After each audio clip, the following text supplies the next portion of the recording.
జరిగింది, హైకోర్టులో మా కేసు ఓడిపోవడం జరిగింది.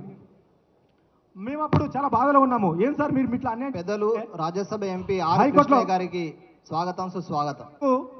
న్యాయం చేస్తామని చెప్పేసి అన్నారు, కానీ హైకోర్టులో మా కేసు కొట్టుకుపోతుంటే మేమందరం కూడా చాలా బాధలో ఉన్నాము. అప్పటికప్పుడు వెంటనే మా దగ్గరికి రాకేష్ రెడ్డిని రావడం జరిగింది. వచ్చి వెంటనే మీరేం బాధపడకండి అని చెప్పేసి అక్కడి నుంచి మనకి కేటీఆర్ గారు కూడా మాకు ఫోన్ చేసి లౌడ్ స్పీకర్ పెట్టి ఆ పిల్లలందరికీ ధైర్యం చెప్పాలని చెప్పేసి మాకు మాట్లాడాడు.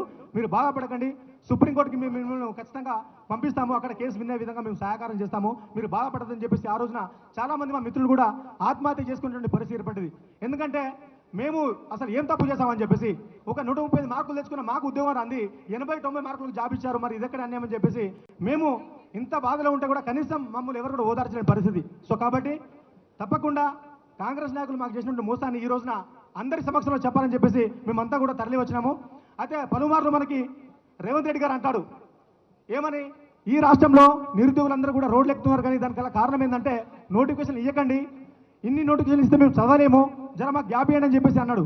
ఆ మాటలు చాలా బాధగా అనిపిస్తున్నాయి. ఇవాళ చూడండి, ఒక్కసారి కెమెరా తిప్పండి, ఎంతమంది వచ్చారు ఇక్కడికి నిరుద్యోగులందరూ కూడా దేనికోసం వచ్చారు?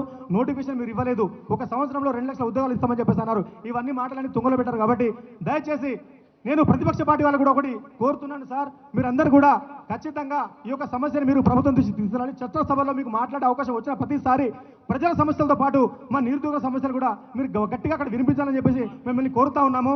అండ్ అలాగే మా ఎస్సీ అండ్ కానిస్టేబుల్ బోర్డుకి సంబంధించిన చైర్మన్ గారు, అతను వివి శ్రీనివాసరావు గారు, తను పక్క రాష్ట్ర ఆంధ్ర రాష్ట్రం